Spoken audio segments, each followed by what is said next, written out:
take advantage. Nandito na rin po si Ma'am Alice, no? Siguro, we will have an executive session probably before we wrap up, no? Ito pong hearing na ito, kasi sabi nga kanina, bugbog na kayo, pagod ka na, no? Hindi nga 12 hours sa Kongreso, dito ilang oras. Siyempre, siguro naawaan sa sarili mo, pero siguro dapat maawa rin tayo doon sa mga naging biktima ng Pogo. Ikaw ba ay mastermind o willing ka ba magsabi kung talaga meron nasa likuran ng whole operation na ito? Your Honor, hindi pa ako mastermind. Masasabi ko po, isa pa akong victim. Victim. So, ikaw ay biktima. O kaya, pawn. No? Ikaw ay ginagamit ng isang criminal syndicate, international group o crime syndicate. Your Honor, hindi naman po siya ginamit. If ever po, kung mayroon man po ako na itulong, ano po akong tao, helpful akong tao. Kung meron man po, yun lang po. Pero sa mga activities po na ginawa or sa mga allegations po, wala po akong kinalaman.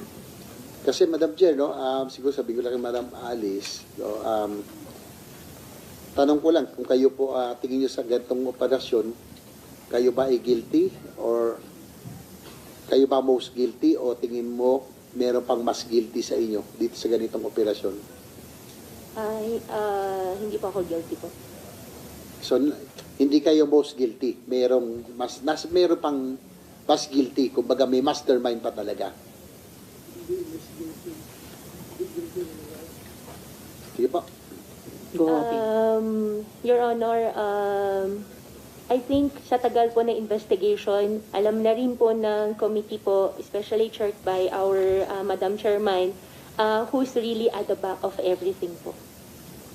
Kaya ako natanong kasi, baka sa executive session, sana sa uli, ay may pagkakataon pa kayong sabihin kung sino man yung talagang nasa likuran.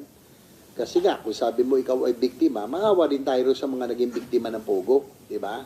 So, sa executive session, hindi pwedeng ilabas yun, no, sa media, sa publiko.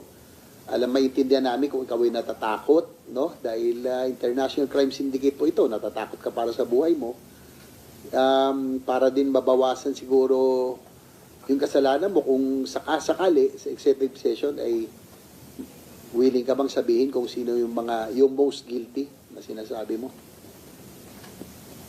Yes po, Your Honor. Madam Chair, so I wrap up. So I'm expecting that Ms. Alice Go will divulge the real masterminds of the operation of this international crime syndicate, and we'll be responsible for her safety. So alam ko naman natin yun, pero sana po masabi po niya sa dito. So she said yes already. So we will just await for the executive session. Thank you, Madam Chair. Maraming salamat, Senator JV. I think it's the first time narinig ko na sinabi ni Guo Huaping na mayroon na tayong natutumbok sa buong kwento nung sino ang pinakamatataas sa likod nitong mga Pogo sa Pilipinas. At yung isa pa namin gustong malaman, sino sa mga government personnel o officials ang tumulong sa pagtakas kahit for monetary considerations. So if at the proper time gagawa ng motion si Senator JV for an executive session, posible sa huling susunod at posibleng huling hearing, the chair will be very open to that. Pag-isipan nyo rin yan, Huaping, maghingi ka ng payo sa iyong mga abogado para kung gagawin natin yung prosesong iyon, make the most use of it. Don't waste the time, don't waste the opportunity, but Yes, make Madam the Chair, most use of thank it. you for that. Senator Jay. I will also, the proper time, make the motion for an executive session. And given the fact that Miss Alice Go just now, ngayon lang niya sinabi na talagang sasabihin niya, naawa na rin kami sa inyo. Bugbog ka na, 13 hours, no? Nakakapagod din emotionally. So sana para sa mga biktima ka, lalo sa mga naging biktima, sabihin mo na rin, no, sa executive session. Thank you, Madam Chair.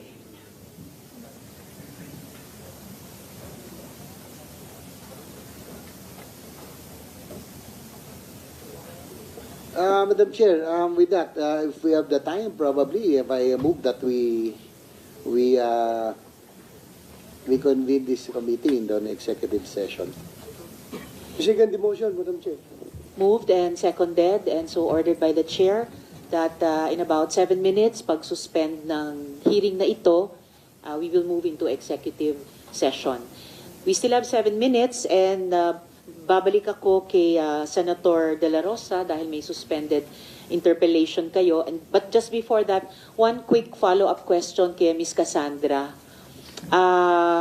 May ipa-flash po akong photo dito kasi Biti, no, yung tanong kanina, I believe ni Senator Sherwin sa inyo, sino nagpakilala sa inyo kay Charlotte? Kilala nyo ba itong taong ito na si Liu Dong? At siya ba? Liu Dong alias Boga. Siya bang nagpakilala sa inyo kay Charlotte? O Liye ba yung sinabi niyong totoong pangalan? Chinese name ni Charlotte. Shelly po. Sorry, Shelly Yes, or Madam Charlotte. Chair. Si Liu Dong ba, alias Boga, ang nagpakilala sa inyo ni Shelly o ni Charlotte? Mr. Chair, hindi ko po siya, Madam Chair, sorry, hindi ko po siya kilala. Hindi mo kilala itong taong ito. Ngayon, naalala mo na ba sino, kung hindi man itong si Liu Dong alias Boga, naalala mo na ba kung sino nagpakilala sa inyo ni Charlotte or Shelly? Madam Chair, kung hindi po ako nagkakamali, nakilala ko po siya doon na lang sa loob po yata. Saan po? Nakilala ko na lang po siya nung, hindi ko po sigurado, tawag po dito. Nakilala ko na lang po siya as the manager of nung nag-rent po sa amin. Sabi mo kanina, nakilala mo siya sa loob ng... I mean, nakilala ko po siya dahil siya yung manager ng Lucky South po. Si Charlotte o si Shelly ang manager Yes ng po. Lucky South. Yes po. So, sinong nagpakilala sa inyo nung manager ng Lucky South?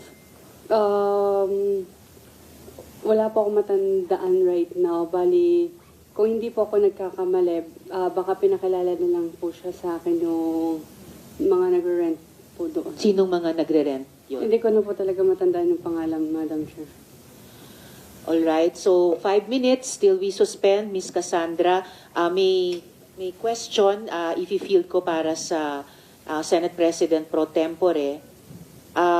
Mr. Yang Jianxian, kung yung steel business nyo ay induction furnace na galing sa China,